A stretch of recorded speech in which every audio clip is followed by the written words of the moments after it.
बहुजन सुरक्षा संरक्षण और उनका औजार क्या है, SC/ST एक्ट कैसे आया, बाबा साहेब अंबेडकर कैसे मेहनत करके भारतवर्ष में जाति व्यवस्था को खत्म करने के लिए जी तोड़ कोशिश किए थे।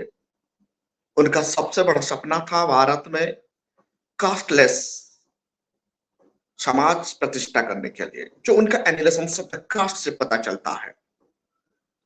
तो साथियों, बाबा साहेब अंबेडकर अपनी मेहनत बलबूते पर उन्होंने भारत का संविधान में आर्टिकल 17 क्यों लाए थे। भारत का जो संविधान तैयार हो रहा था, तब बाबा साहेब अंबेडकर का सबसे बड़ा सपना था भारत को एक कास्टलेस सोसाइटी बनाना है। उनका संघर्ष का सबसे बड़ा इंपोर्टेंट चैप्टर है ये। मैं आप लोगों को ये औजार देने के लिए कोशिश कर रहा हूं। आए दिन आज भी भारतवर्ष में एट्रोसिटी होता है। कानून का जानकारी के अभाव के कारण हम लोग फंस जाते हैं। दारोगा हमारा केस दायर नहीं करता। जुडिशियरी में जब ये केस कोर्ट में जाता है, तब भी ये केस कोर्ट में जाकर कमजोर क्यों हो जाता है, और मैक्सिमम केस हम लोग हार जाते हैं। आइए इसके विषय में जानकारी मैं आप लोग को देने के लिए कोशिश कर रहा हूं। संविधान सभा में बाबा साहेब अंबेडकर भारत का संविधान लिखते वक्त आर्टिकल 17 लिखे हैं। आर्टिकल 17 में बाबा साहेब अंबेडकर ये बताते हैं एबोलिशंस ऑफ अनटचेबिलिटी, यानी भारतवर्ष से जात पात को विनाश कर दिया गया। कब से? 26 जनवरी 1950 से, यानी 26 जनवरी 1950 में भारत का संविधान एक्टिव हुआ, यानी एक्शन में आया। उसी दिन से भारत में जितने जात था, जितना कास्ट सब कास्ट रूढ़िवादी समाज ने बनाया था, उनको बाबा साहेब ने फिनिश करके भारत के समाज को 5 वर्ग में विभक्त कर दिए। अनुसूचित जाति, अनुसूचित जनजाति, other backward caste and minority, यानी यहां बाबा साहेब कास्ट यानी लैंग्वेज के हिसाब से माइनॉरिटी, धर्म के हिसाब से माइनॉरिटी रखे हैं। और 5th वर्ग में आते हैं जनरल कम्युनिटी। यह संवैधानिक परिभाषा।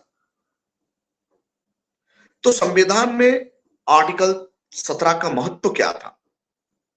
आर्टिकल 17 का इंपोर्टेंस ये था, भारतवर्ष में 5 साल का अंदर जात पात को मिटाने के लिए संविधान सभा में ये भी डिबेट हुआ था, जो बाबा साहेब अंबेडकर का वॉल्यूम 13 में दिखने के लिए मिलता है। पार्लियामेंट्री डिबेट में यह भी समझौता हुआ था, सरकार का यह प्राइमरी रिस्पांसिबिलिटी बनता है कि भारतवर्ष में जात पात मिटाने के लिए। लेकिन तत्कालीन सरकार पंडित जवाहरलाल नेहरू से लेकर राजीव गांधी तक, यानी 1989 तक एट्रोसिटी होता रहा,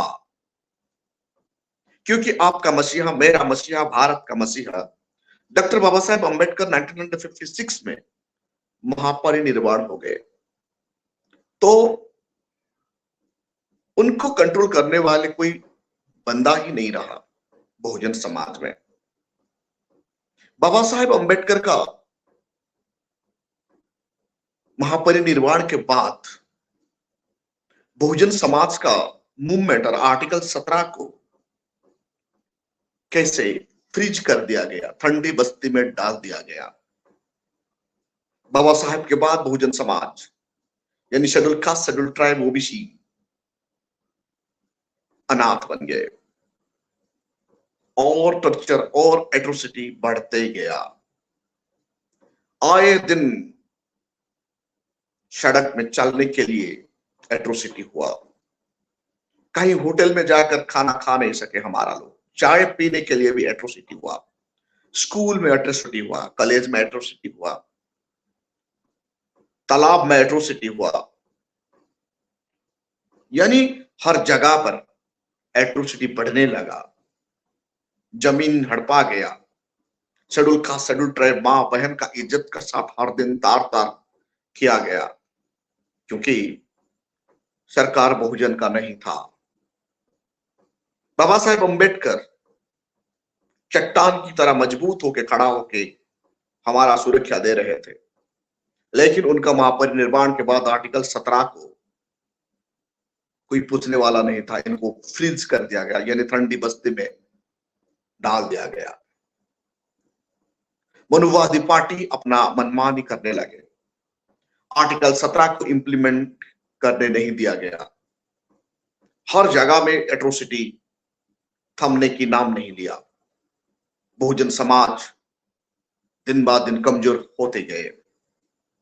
तब दादा साहेब कांशीराम का जन्म होता है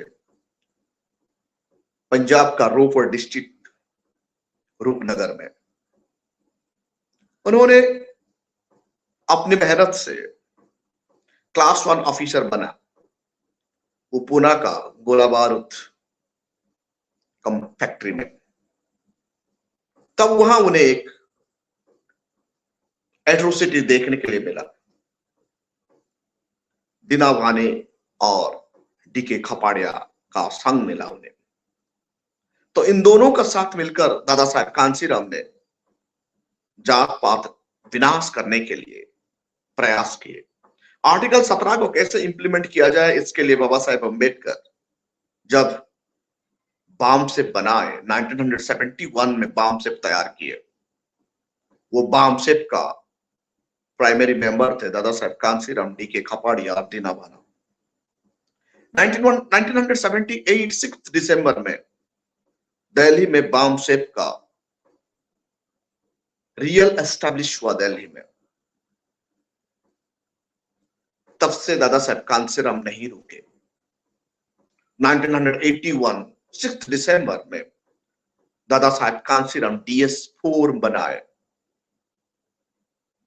और उस वक्त दादा साहेब कांशीराम का और DS4 का ये नारा था, ब्राह्मण ठाकुर बनिया के छोड़कर बाकी सब DS4 थे। DS4 जैसे काम करने लगा, मनुवादी सरकार टेंशन में आने लगा, बहुजन समाज इकट्ठा होने लगे, एक एक कास्ट सब कास्ट को दादा साहेब कांशीराम जोड़ने लगे। Schedule caste, schedule tribe, OBC को बहुजन समाज का बैनर में लाके खड़ा करने लगे। तब बाबा साहेब अम्बेडकर के बारे में लोगों को समझ आने लगा।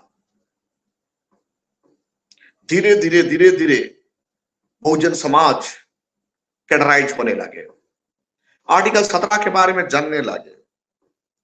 हर जगह में, हर गांव में, हर तालुका में लोग ये मांग करने लगे, आर्टिकल 17 को कामयाबी कराइए और एट्रोसिटी को रोक दीजिए।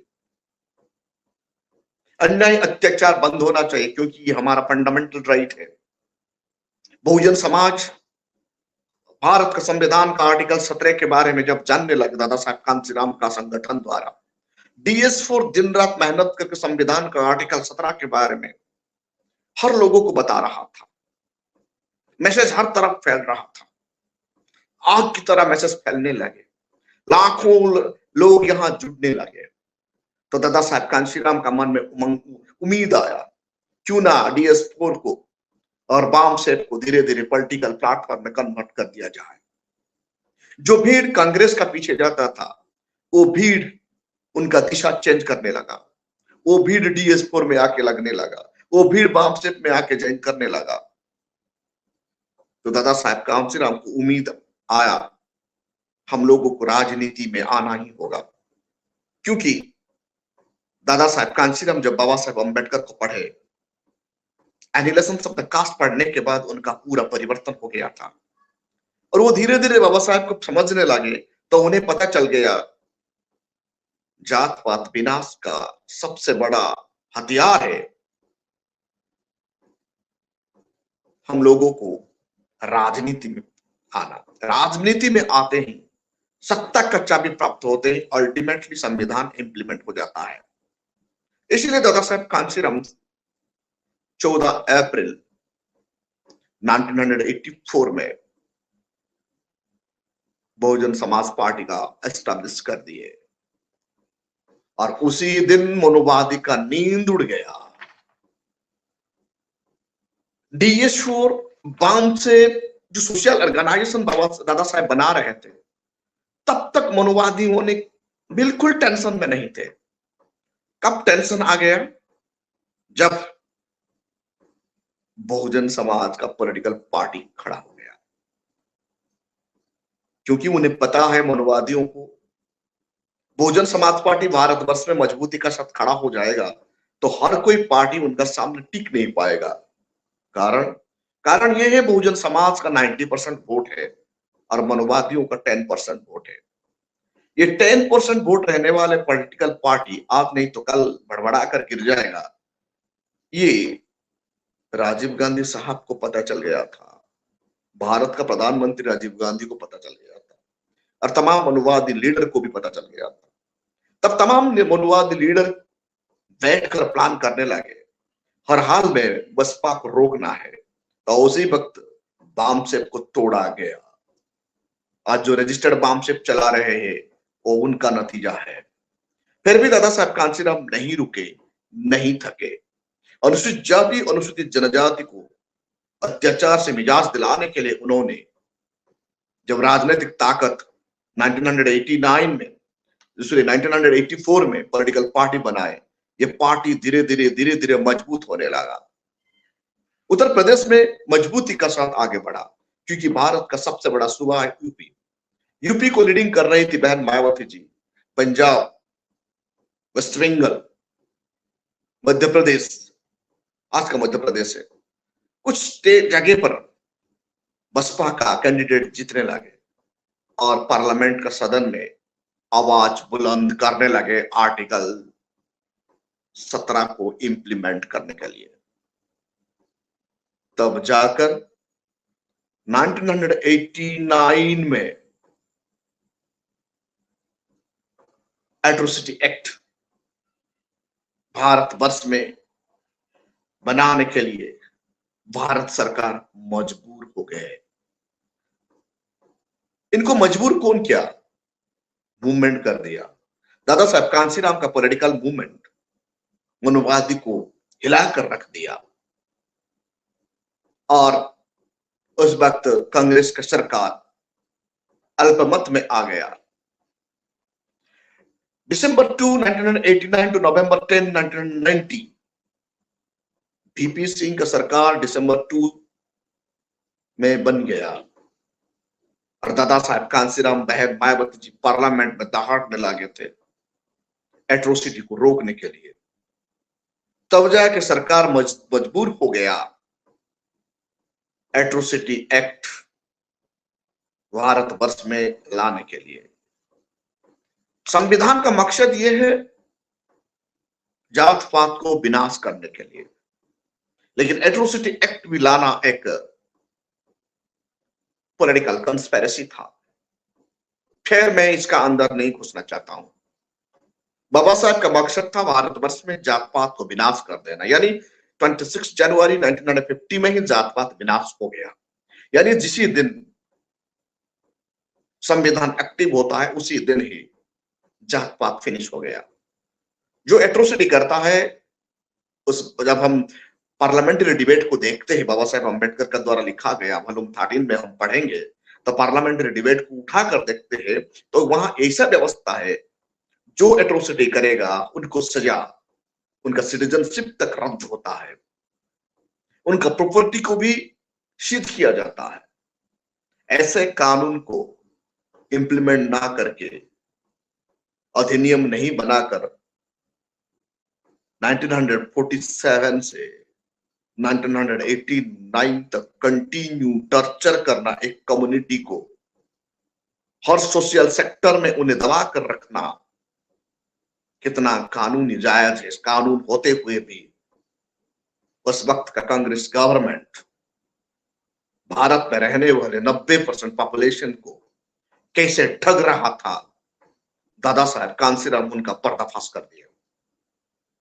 जब बहुजन समाज मजबूत हुआ, केंद्र में कांग्रेस का सरकार अल्पमत में आ गया।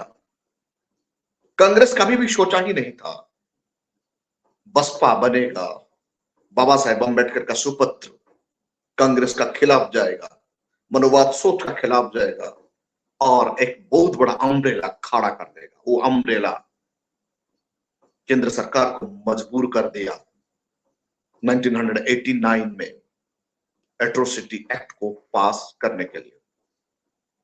बहुत कम लोगों को पता है एट्रोसिटी एक्ट कैसे आया, कौन सा गवर्नमेंट में आया। ये वीपी सिंह सरकार का पीरियड में आया। उस वक्त पॉलिटिकल रिवोल्यूशन चला रहे थे दादा साहब कांशीराम मजबूती का साथ और बहन मायावती साथ दे रही थी। यानी ये दो जोड़ी कमाल का जोड़ी था। ये जोड़ी का हुंकार मनोवादी को हिलाकर रख दिया। हर स्टेट में बहुजन समाज का लोग कांग्रेस को वोट देना धीरे धीरे 1%, 2%, 3%, 4%, 5% होके धीरे धीरे माइनस होता गया। जब बहुजन समाज पार्टी बना, उसी दिन से कांग्रेस डिवाइड होने लगा। यानी कांग्रेस का अस्तित्व खतरे में आने लगा। हर कोई स्टेट में नया नया पार्टी बनने लगा। बहुजन समाज यूनाइटेड होने लगे और एट्रोसिटी एक्ट वीपी सिंह को लाना पड़ा। बसपा का हैवी प्रेशर के कारण ये डैमेज कंट्रोल था। ये कानून आज एट्रोसिटी एक्ट आने के कारण कुछ हद तक सुरक्षा मिला, लेकिन ये इसमें हम लोग को सेटिस्फाइड होना नहीं चाहिए। हमारा मसीहा चाहते थे कास्ट ही मिट जाए, कास्टलेस सोसाइटी ही चाहते थे, लेकिन कास्ट को आज तक नहीं मिटाकर एट्रोसिटी एक्ट खड़ा कर दिए। इसके कारण कुछ फायदा भी हुआ, कुछ नुकसान भी हुआ। यानी 1989 में जब ये अधिनियम बनने लगा, इस अधिनियम में ओबीसी को ढाल बनाकर रखा गया। क्यों? क्योंकि ओबीसी को यूज किया गया एससी एसटी का खिलाफ। ओबीसी नासमझ के कारण, एजुकेशन कम के कारण एससी एसटी को ज्यादा एट्रोसिटी करने लगे और इन लोग के खिलाफ ही ज्यादा एट्रोसिटी केस होने लगा। तब मनुवादी नया गेम खेले, देखो एट्रोसिटी हो रहा है और तुम लोग फंस रहे हो। यानी एससी एसटी ओबीसी और बहुजन समाज को तोड़ने के लिए बहुत बड़ा चाल हो गया, बहुत बड़ा नुकसान हो गया बहुजन मूवमेंट के लिए। हर सिचुएशन, हर परिस्थिति में मनुवादी लोग कैसे कंस्पिरेसी में हमारा समाज को फंसा देते हैं और सत्ता का दुरुपयोग कैसे करते हैं। सत्ता का दुरुपयोग करके भारत को कैसे बर्बाद किए हैं, ये आज भी आंख खोलकर देखने से पता चलता है।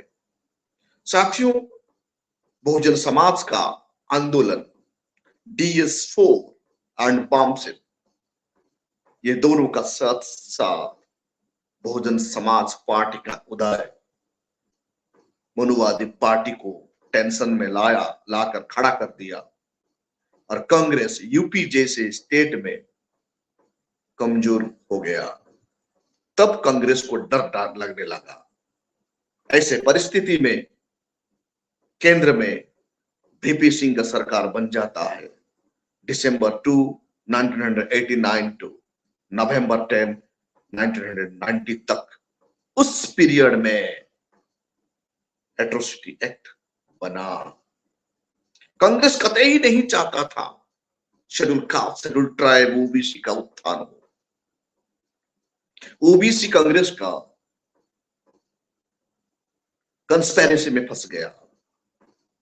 नहीं तो 1947 से ओबीसी को रिजर्वेशन मिल जाता, क्योंकि बाबा साहेब अंबेडकर 26 जनवरी 1950 में लड़कर आर्टिकल 340 में ओबीसी के लिए हर कोई सुविधा भारत के संविधान में रख दिए।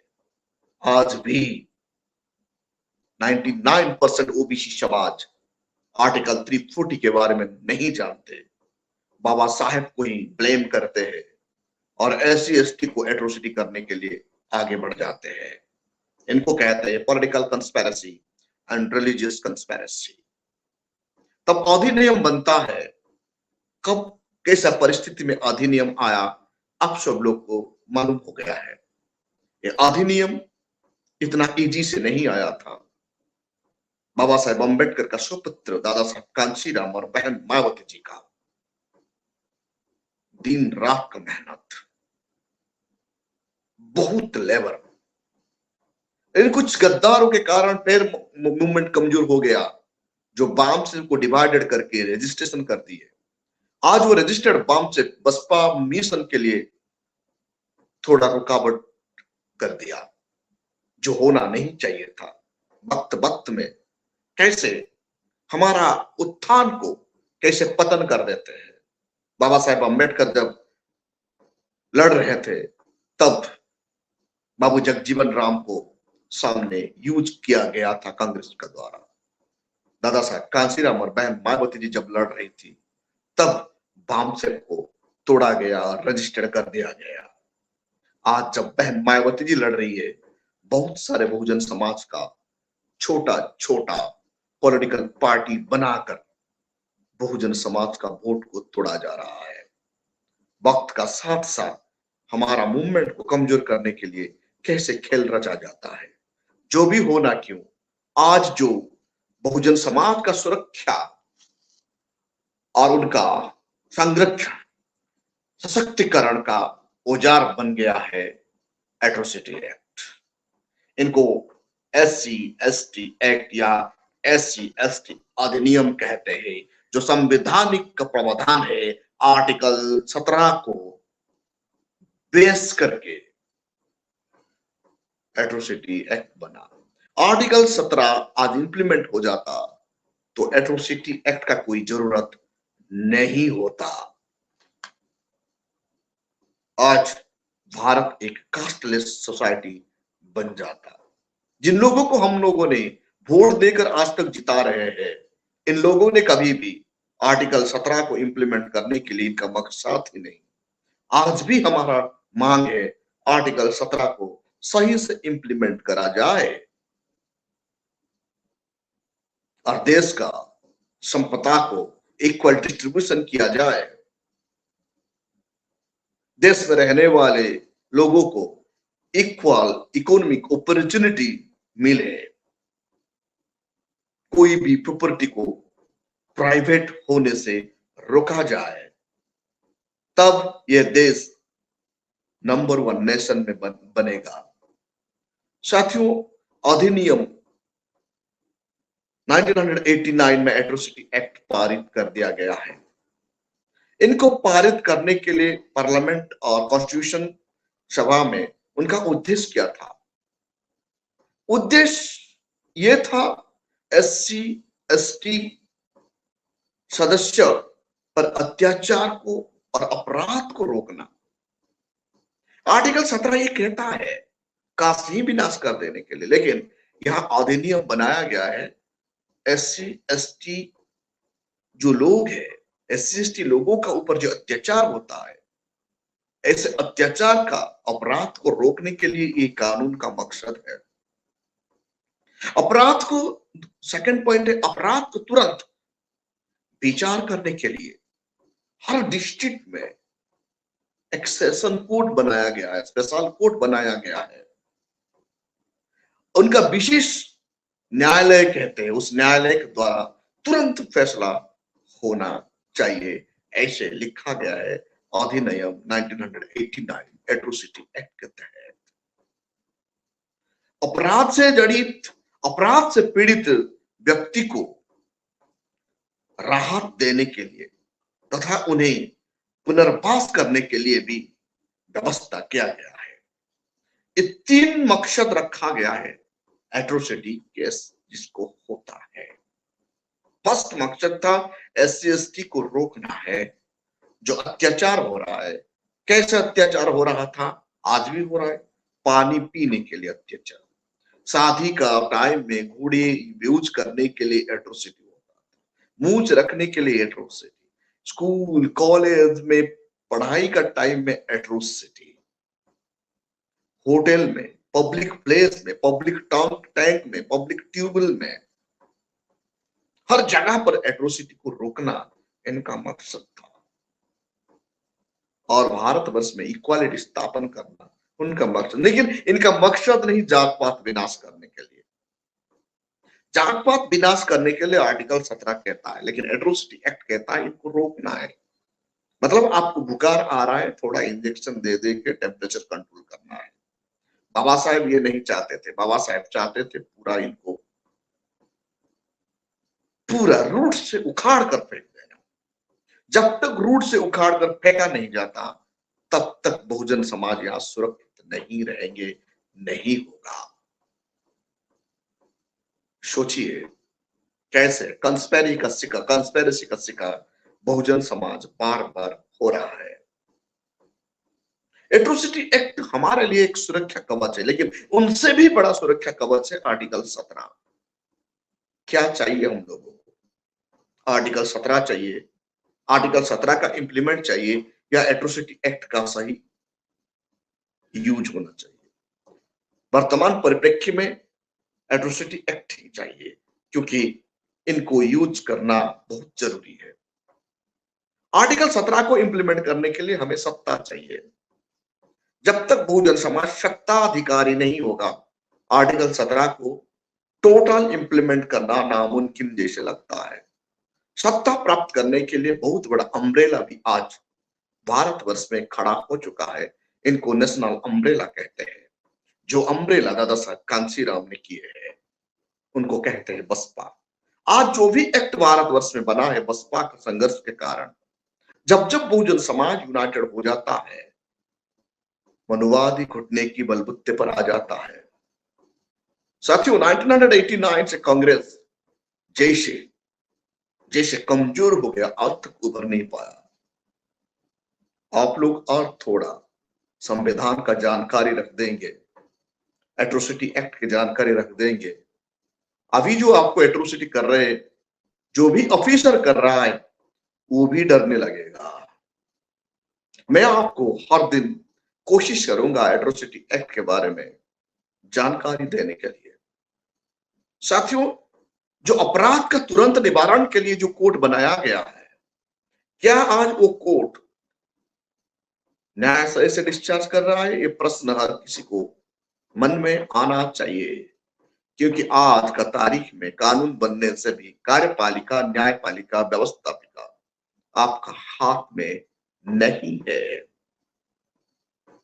जब आपका FIR दायर होता है तो एट्रोसिटी एक्ट को जो आयोग होता है, इन्वेस्टिगेशन ऑफिसर होता है, इनको कमजोर कर देता है। एविडेंस अभाव के कारण एट्रोसिटी केस सही से खड़ा नहीं होता। लेकिन एट्रोसिटी एक्ट बनाने का मकसद 3 मकसद था। अत्याचार और अपराध को रोकना, अपराध को तुरंत विचार करना, लेकिन तुरंत विचार नहीं हो रहा है। फर्स्ट ट्रैक जैसे विचार होना चाहिए, लेकिन ये नहीं होता है। कार्यपालिका, न्यायपालिका और व्यवस्थापिका का नेग्लिजेंस के कारण अपराध से पीड़ित व्यक्ति को राहत देना तथा उनको पुनर्वास प्रबंधन करना। आप डाटा उठाकर देखिए कितने एट्रोसिटी होने वाले लोगों को सरकार का द्वारा राहत मिला है। उन्हें रीएस्टैब्लिशमेंट, रिहेबिलिटेशन कब क्या, कहां किया गया है, पुनर्वास का व्यवस्था कहां क्या किया है, यह डाटा नगण्य है भारतवर्ष में। ये 3 उद्देश्य था एट्रोसिटी एक्ट का अधिनियम बनाने के लिए 1989 में। आज तक वो एक्ट सही से इम्प्लीमेंट नहीं हो पा रहा है। इसका सबसे बड़ा कारण आप लोगों को समझना है। आप क्या सोचते हैं, इनको सोच समझकर आपको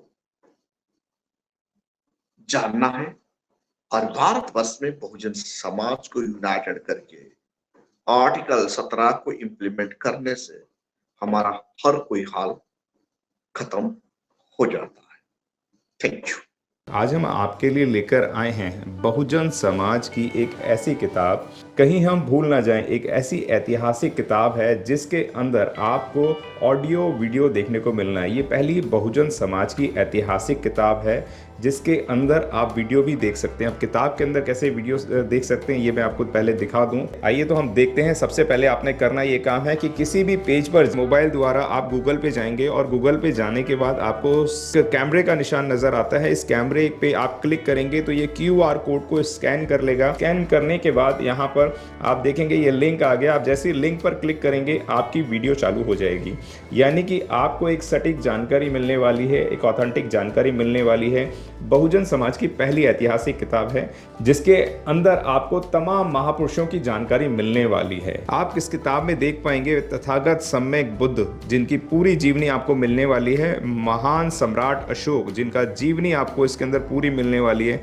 संत कबीर दास, संत शिरोमणि गुरु रविदास, सम्राट मीर भोज जिन्होंने इतिहास रचने का काम किया, गुरु घासीदास बाबा, वीरांगना झलकारी बाई, वीरांगना उदा देवी पासी, नागेली वीरांगना की कहानी, एकलव्य जिसका अंगूठा काट लिया था धोखे से, चोखा मेला हरिचंद ठाकुर, ज्ञानदीप छत्रपति शाहूजी महाराज, बिरसा मुंडा, ज्योतिबा फूले, माता सावित्रीबाई फूले, फातिमा शेख, EV रामास्वामी, स्वामी अच्युतानंद, बाबा साहब डॉक्टर BR अम्बेडकर जिनका मूल ग्रंथ आपको इसमें छोटी सी किताब में मिलने वाला है। आप ऑडियो भी देख सकते हैं, वीडियो भी देख सकते हैं।